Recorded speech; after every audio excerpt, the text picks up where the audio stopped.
गजानन महाराजांचं एक कवन लिहिलं आहे प्रोफेसर देशपांडेने.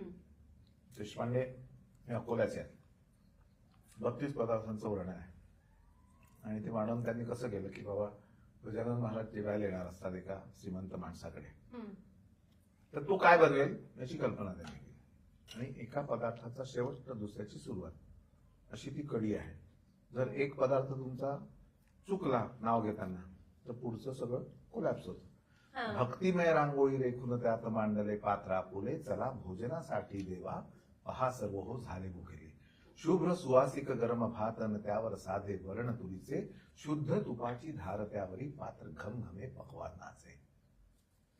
अहो रसाळ शाखा, रसाळ शाखा तशी कोशिंबीर चटणी लिंबू आणि लोणचे, पातळ भाजीच्या वाडीवर तिखट कळवले पळीवरवरचे. रुचकर पापड तशा कुरड्या, गरम भजी अन बडे कुरकुरीत, चटकदार पंचामृत पात्री भुरक्यासाठी कढी चुरचुरीत. मौसूत काठासह त्या पोळ्या गोल झुरझुरीत श्यामा खल्या, पुऱ्या तोळणी गव्हारव्याच्या गरम गरम रुचीदार काढल्या. बदाम काजू घालून केला तुम्हा आवडता शिरा नित्य जो, चंदू मुकिनाचे कानोले कवराचा नैवेद्य सत्य जो. तेज चुलीवर खरपूस भाजून तुम्हा प्रियती केली भाकरी, अंबाडीची भाजी आणि उनपिठल्याची असे तयारी.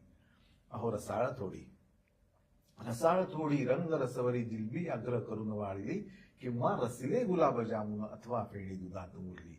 कच्ची मेथी मुळा पांढरा बीट गाजराच्या बहुचकत्या, थंड काकडी हिरवी मिरची चिरला आंबा तुमच्या करता. नीट शिजविल्या खिचडी सोबत लाल वाळल्या तळल्या मिरच्या, गोड करून ह्या जशा घेतल्या हुलग्या देवा विदुरागडच्या. जिरे फोडणीच्या ताकासह हवे दही का तसे मलाई, पुलाव आहे मागे अजूनी नको जेवताना हो घाई. मधुर निरामय थंडगार माठामधले पिण्यास पाणी, वाळा घालून सुवासले जे तुम्हा प्यावयात पेल्या मधुनी. हाना ग्रह ही तर इच्छा रामासाठी समाराधना, विडा दक्षिणा स्वीकारावी ही साऱ्यांची असे प्रार्थना.